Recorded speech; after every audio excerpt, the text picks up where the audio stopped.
अमरावतीमधली बातमी आता आपण बघूया। भाजप आणि शिवसेनेचा जागा वाटपाचा तिढा अमरावतीमध्ये अजूनही सुटलेला नाही। महानगरपालिकेमध्ये निवडणुकीच्या अनुषंगाने जागा वाटपाचा तिढा शिवसेना आणि भाजपमधला कायम आहे। महायुतीच्या बैठकीच्या जागेमध्ये ऐन वेळेला बदल करण्यात आल्याचं समजतंय। शिवसेनेचे संजय राठोड आणि भाजपचे संजय कुटे यांच्या चर्चा सुरू असल्याची माहिती लोकशाही मराठीला सूत्रांकडून मिळालेली आहे।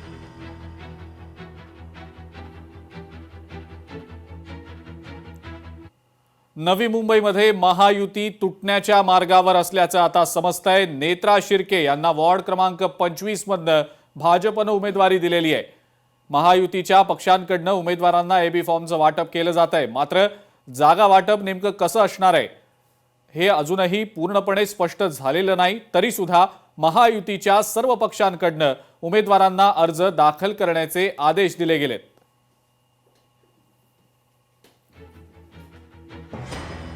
नवी मुंबईमधली ही बातमी आपण पाहतो आहोत। आकांक्षा देशमुख आपली प्रतिनिधी आपल्या सोबत आहे सध्या। आकांक्षा, नवी मुंबईमध्ये महायुती तुटण्याच्या मार्गावर असल्याचं सध्या समजतंय। जागा वाटप अजून अद्याप अंतिम झालेलं नाही अशी माहिती मिळतेय, पण भाजपकडनं उमेदवारांना एबी फॉर्म दिले जात आहेत। काय नेमकं घडतंय सध्या नवी मुंबईत? नक्कीच गेल्या अनेक दिवसांपासून पाहायला गेलं तर नवी मुंबईमध्ये महायुतीची जोरदार चर्चा होती। कारण भाजप आणि शिवसेना शिंदे गटातील अंतर्गत वाद नेहमीच चव्हाट्यावर आला होता। त्यामुळे जे स्थानिक कार्यकर्ते होते, दोन्ही पक्षांना युती नको होती, मात्र वरिष्ठांच्या म्हणण्यानुसार आता युती करावी लागत होती।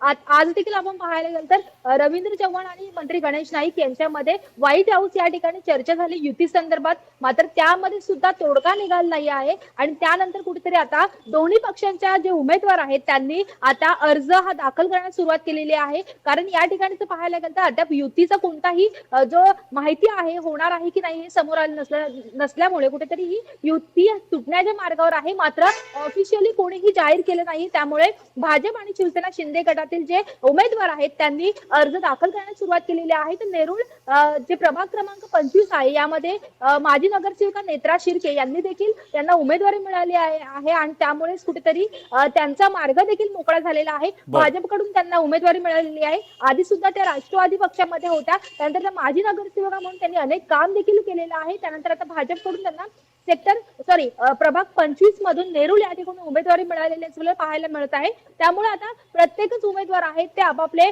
फॉर्म आहेत ते उमेदवारी अर्ज दाखल करतात। पण आकांक्षा, महायुती संदर्भात अजूनही साशंकता आहे, अजूनही काही जागा वाटप अंतिम झालेलं नाही। भाजपनं आपल्या उमेदवारांना एबी फॉर्म द्यायला सुरुवात केलेली आहे। किती नेमके उमेदवार जाहीर झालेत भाजपकडनं? शिवसेनेचे नेमके किती झालेत? राष्ट्रवादी या सगळ्यामध्ये कुठे? या सगळ्याचं काय नेमकं आता समोर येताना दिसतंय?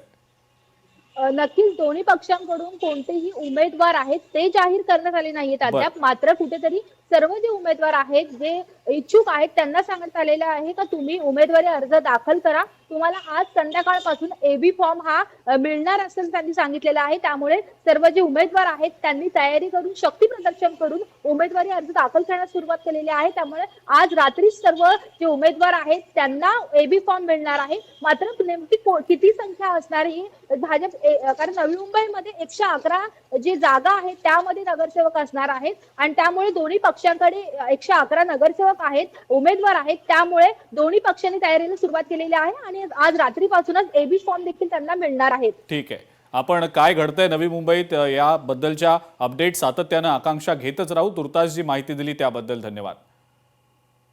पुढची महत्वाची बातमी बघूया। मातोश्री बाहेर काही मुस्लिम महिलांकडनं बॅनरबाजी करण्यात आल्याचं समजतंय। हलीम शेखला उमेदवारी दिल्यास तुमची साथ सोडू असं या मुस्लिम महिलांचं म्हणणं आहे। आम्ही भाजप किंवा काँग्रेसला साथ देऊ असा थेट इशारा मुस्लिम महिलांनी ठाकरे सेनेला दिलेला आहे। आणि याच संदर्भात इथल्या काही महिलांसोबत आमचे प्रतिनिधी भूषण शिंदे यांनी संवाद साधलाय, पाहूया। सध्या आपण आहोत मातोश्री बाहेर, जिथे काही मुस्लिम महिला आहेत आणि त्यांची काही नाराजी आहे। एकंदर त्यांच्याकडे हातात बॅनर आहे, त्यामध्ये लिहिलं की वी डोंट हॅव हलीम, आणि त्यांचं नेमकं म्हणणं काय आपण जाणून घेऊया। काय सांगाल तुम्ही, तुमची मागणी काय आहे? हलीम नको असं तुम्ही म्हणताय, नेमकं काय म्हणणं आहे? हम लोगों को हलीम नहीं चाहिए हमारी तरफ से। इधर शिवसेना का ना जबरदस्ती का ना टिकट जाया जाएगा, उसको कोई वोट नहीं देने वाला। इसीलिए नहीं चाहिए कि उन्होंने अभी तक किसी के लिए कोई वो नहीं किया। 5 साल में हलीम सर ने काम उन्होंने जो किया कुछ पर्टिकुलर एरिया के लिए किया, लेकिन जो उनके प्रवक्ता होते हैं जो गलियों में ऐसे रखते हैं ना वो कि तुम मेरा काम को करो, तो ऐसा आदमी नहीं था कि जो हमारा कुछ सुनता ही नहीं था। हम जाते थे उसके पास तो बोलता था मैं करूँगा बात, लेकिन करता नहीं था। आ चुके हैं हमको भुगत के, अब हम इससे ज़्यादा नहीं बर्दाश्त कर सकते, इसलिए हम लोग चाहते हैं कि वो नहीं आए तो बेहतर है। कैंडिडेट को हम लोगों ने पहले जिताए, पूरा हमारा कुछ भी नहीं हुआ। हमने एक बार जिता के देखे, दोबारा हम इनके साथ काम नहीं करेंगे, ना इनको जिताएंगे। हमको ये चाहिए ही नहीं आज हलीम। आपका वार्ड कौन सा है और उस वार्ड में क्या क्या समस्या है? वार्ड नंबर 96 में बहुत ज़्यादा समस्या है। बाथरूम की समस्या है, गटर की समस्या है, कचरे की समस्या है। अभी बीच में 3 दिन बीएमसी वालों ने स्ट्राइक किया था। हमारे यहाँ अगर आप आकर देखते हो ना, कचरों का ऐसा दलदल बन गया था। लेकिन अगर नया नगर सेवक नहीं आता है तो हम लोग बहुत सारे लोग हैं, हज़ारों की तादाद में लोग हैं जो शिवसेना का साथ नहीं देंगे।